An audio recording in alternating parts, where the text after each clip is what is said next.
Möchtest du noch nicht auswandern, willst aber schon mal irgendwo einen dauerhaften Aufenthaltstitel haben, ohne dort wirklich anwesend sein zu müssen, ohne in diesem Land leben zu müssen, dann werde ich dir in diesem Video jetzt 5 Länder auf der ganzen Welt zeigen, wo du genau einen solchen dauerhaften Aufenthaltstitel erwerben kannst.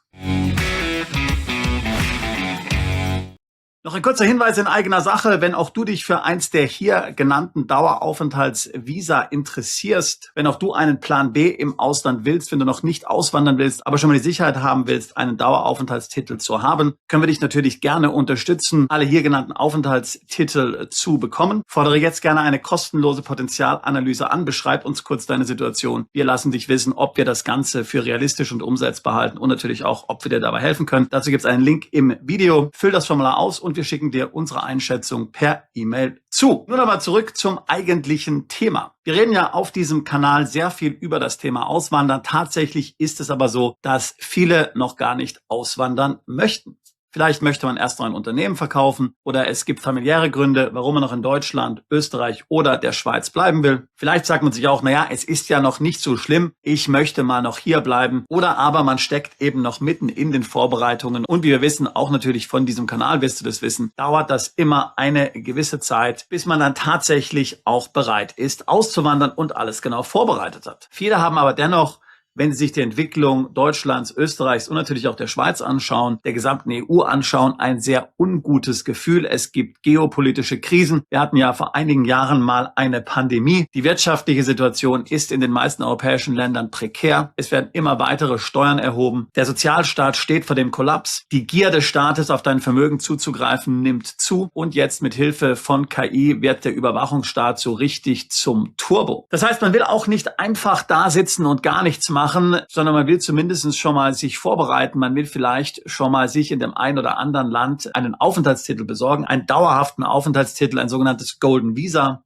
um eben für den Fall der Fälle vorbereitet zu sein. Damit man schon mal was in der Tasche hat, damit man dann ein Ziel hat, wohin man dann möglicherweise auswandern kann. Aber auch einfach nur, wenn man eine Legitimation braucht, um das Land zu verlassen. Wir haben das ja während Covid erlebt, dass das ziemlich wichtig sein kann. Bei vielen Golden Visa ist natürlich das Problem, dass man dann tatsächlich im Land leben muss. Man muss dann tatsächlich auswandern. Die sind also nicht sehr flexibel. Nennen wir als Beispiel mal die Green Card in den USA. Wenn du die USA hast, das bekannteste Golden Visa vielleicht, dann musst du tatsächlich in den USA leben, sonst würdest du diese Green Card wieder verlieren. Oder schauen wir uns zum Beispiel die B-Bewilligung in der Schweiz an. Natürlich ist das kein Golden Visum in dem Sinn, aber eben auch ein Aufenthaltstitel. Auch hier ist es notwendig, dass du in der Schweiz lebst. Wenn du nicht in der Schweiz lebst, dann wirst du diese Aufenthaltsbewilligung wieder verlieren. Oder etwas ganz anderes, wir reden ja hier oft auch über Argentinien. In Argentinien ist es eben ganz genauso. Dort wirst du auch den Aufenthaltstitel verlieren, wenn du dort nicht einen Großteil deiner Zeit verbringst. Länder realisieren das natürlich, Länder verstehen, dass sich im Grunde genommen solche Restriktionen nicht vereinbaren lassen mit modernen Leistungsträgern. Moderne Leistungsträger wollen ja möglicherweise verschiedene Basen haben auf der Welt. Sie wollen sich vorbereiten,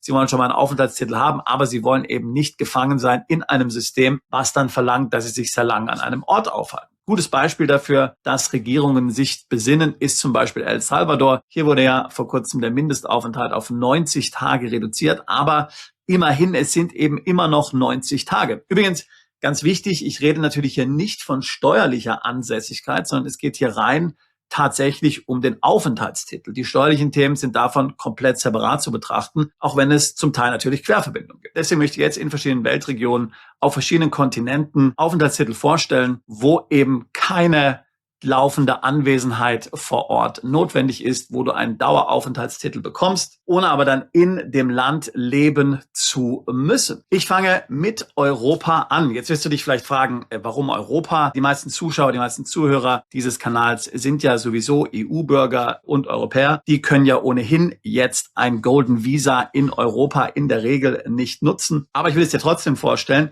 Ich denke hierbei vor allen Dingen zum Beispiel auch an Personen, die sich vielleicht sagen, okay, vielleicht gebe ich einmal die deutsche oder die österreichische Staatsbürgerschaft ab, um dann eben mir eine neue Staatsbürgerschaft zu besorgen, weil ich zum Beispiel nicht unter die Besteuerung der Staatsbürgerschaft fallen möchte. Dann möchte ich vielleicht in der EU wieder ein Dauervisum haben, um mich eben auch in der EU aufhalten zu können. Also, welches Visum ist dort das Beste? Ganz klar, Griechenland. In Griechenland kannst du ein Golden Visum erwerben über eine Immobilieninvestition. Wie gesagt, das gilt nicht für EU-Bürger. Da darfst du also kein EU-Bürger sein, um dieses Visum zu beantragen. Du tätigst eine Immobilieninvestition und dann bekommst du einen Daueraufenthaltstitel.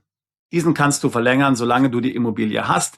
Leider gab es hier vor kurzem Verschärfungen. Man konnte zunächst noch diese Immobilien auch per Airbnb vermieten. Das geht jetzt leider nicht mehr. Langzeitmiete ist schon noch möglich, aber eben nicht mehr die Airbnb-Vermietung. Es ist aber eben kein Aufenthalt dafür notwendig, um das Visum zu erhalten. Griechenland hat auch einige steuerliche Vorteile. So sind zum Beispiel Veräußerungserlöse in Griechenland steuerfrei und auf Dividenden bezahlst du nur 5% Steuern. Wenn du also irgendwann mal überlegen solltest, dann wirklich dort zu leben, gibt es ganz klar auch schlechtere Orte als Griechenland. Und natürlich, sie haben auch den Non-Dom, ein Rentnerprogramm und noch ein paar andere steuerliche Vorteilsprogramme auch. Aber in puncto Golden Visum, meiner Ansicht nach in Europa, in der EU, das beste Visum dieser Art. So, wir gehen in den Mittleren Osten. Hier ist ganz klar natürlich Dubai zu empfehlen. Auch wenn Dubai in den letzten Monaten hier unglücklicherweise in den Schlagzeilen war durch den Iran-Krieg. Auch wenn manche Dubai vielleicht nicht mehr als ganz sicher empfinden. Ich glaube an Dubai. Mir gefällt es dort unheimlich gut. Ich kann jedem nur empfehlen, dort einen Daueraufenthaltstitel zu haben. Du kannst dort eine Immobilie kaufen für $500.000. Dann bekommst du dort das Dauervisum.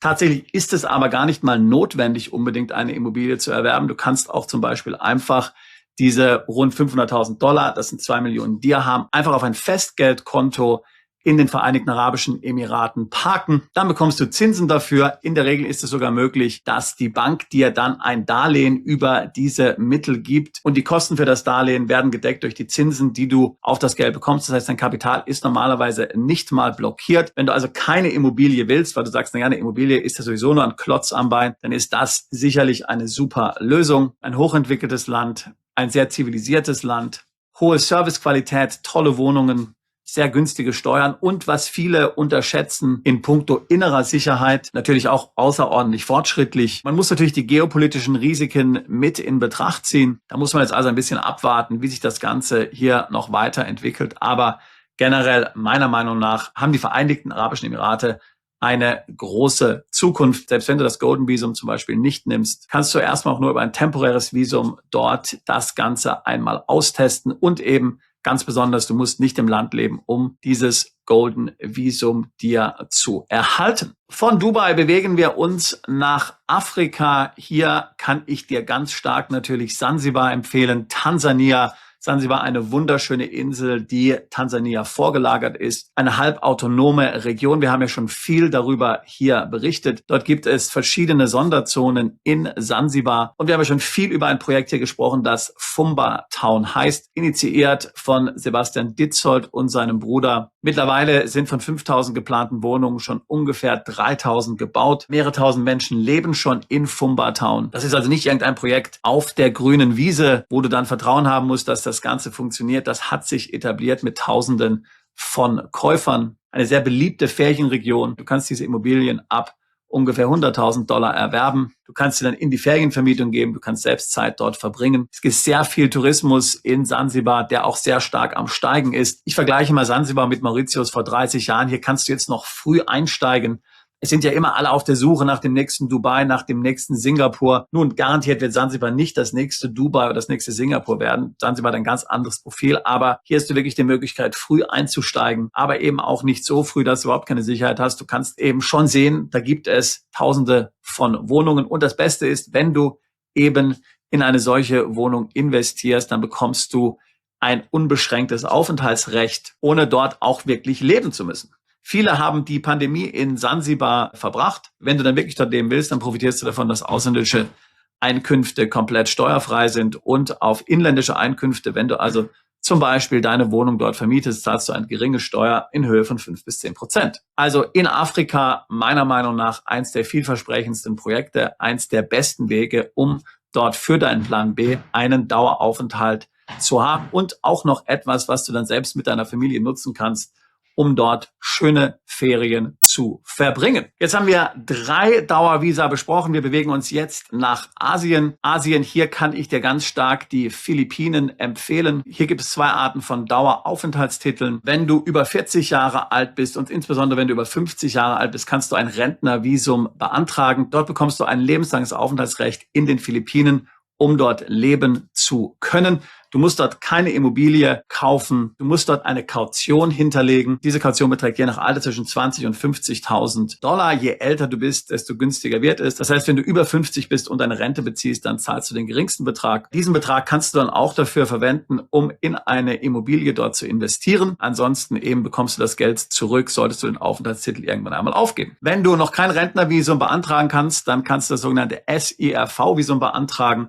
Auch ebenfalls ein dauerhafter Aufenthaltstitel. Dort würdest du 75.000 Dollar in philippinische Kapitalanlagen, zum Beispiel Aktien oder im Staatsanleihen investieren. Die liegen dort auf einem Konto und erwirtschaften dir natürlich auch Erträge. Du kannst dann zum Beispiel, wenn du willst, das eine Visum in das andere irgendwann mal umtauschen und würdest dann natürlich auch die entsprechenden Mittel wieder zurückbekommen. Die Philippinen sind ein hervorragendes Land. Wir sind ja selbst oft dort. Ich bin dort seit 2008 tätig. Wir organisieren regelmäßig Reisen in die Philippinen, natürlich ebenso übrigens auch natürlich nach Sansibar. Natürlich muss man klar sagen, dass die Philippinen noch nicht so weit entwickelt sind wie jetzt zum Beispiel Thailand, aber meiner Meinung nach ist die Natur zum Beispiel deutlich schöner. Es gibt weniger Touristen, die Menschen sind freundlicher, Englisch ist die Amtssprache, das Steuersystem ist extrem positiv, Ausländer zahlen nämlich dort überhaupt keine Steuern. Du musst als Ausländer auch keine Steuererklärung einreichen und natürlich ganz wichtig, die Philippinen nehmen nicht am automatischen Informationsaustausch teil, haben aber dennoch ein Doppelsteuerungsabkommen mit Deutschland, Österreich und auch der Schweiz, also ganz klar in Asien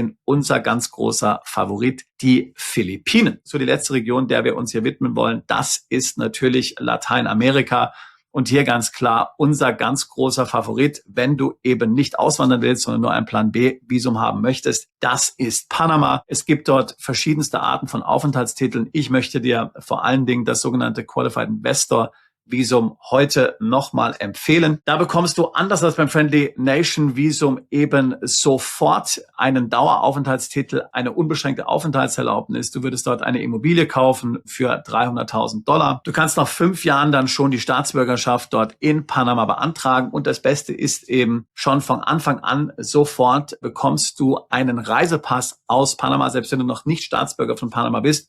Du bekommst dann eben einen Reisepass, da steht deine Nationalität drin und hast dann schon mal einen Zweitpass, obwohl du noch nicht Staatsbürger von Panama bist. Für viele ist das ein Vorteil, gerade natürlich für Österreicher, die nicht die zweite Staatsbürgerschaft beantragen können. Und dann hast du schon mal ein Reisedokument, das du verwenden kannst und bist eben dann nicht so stark auf deinen deutschen, österreichischen oder Schweizer Pass angewiesen. Panama natürlich ebenso äußerst steuerfreundlich. Du hast ein komplett territoriales Steuersystem, keine Steuern auf ausländische Einkünfte, ein sehr sicheres Land in Südamerika, ein sehr westliches Land, also eine gute Basis, um dort Business zu machen. Und ebenfalls, du musst dort nicht leben. Und das ist eben auch ein wichtiger Punkt. Ich hatte ja vorhin die Staatsbürgerschaft erwähnt. Anders als in den meisten anderen Staaten kannst du eben auch die Staatsbürgerschaft dann beantragen, ohne dort gelebt zu haben. Und das ist eben im Grunde genommen in den wenigsten Ländern der Fall, beziehungsweise eigentlich in gar keinen Ländern. Also, das waren sie, die 5 Aufenthaltstitel. Natürlich gibt es noch viele mehr. Natürlich gibt es noch viel mehr zu diesen Ländern erzählen. Natürlich gibt es noch etliche andere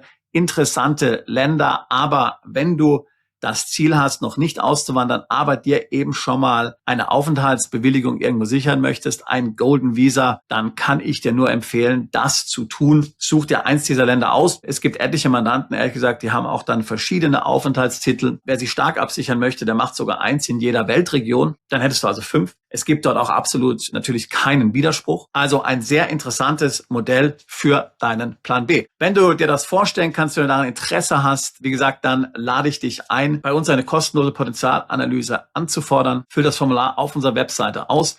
Link dazu in der Beschreibung dieses Videos. Wir tun seit 20 Jahren nichts anderes als Mandanten genau bei solchen Themen zu beraten, zu unterstützen, das Ganze für sie umzusetzen.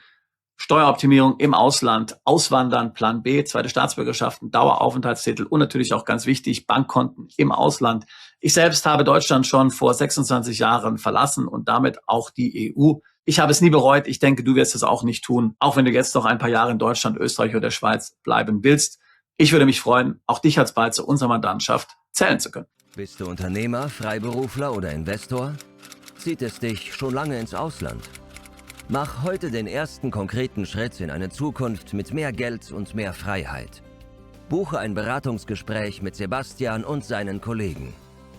Unsere Kanzlei unterstützt Mandanten wie dich dabei, deine Steuerlast legal zu reduzieren, Vermögen aufzubauen und zu schützen und deine persönliche Freiheit zu maximieren. Profitiere jetzt von unserem Fachwissen und unserem Netzwerk. Gehe zu mandatierung.com und werde Mandant unserer Kanzlei.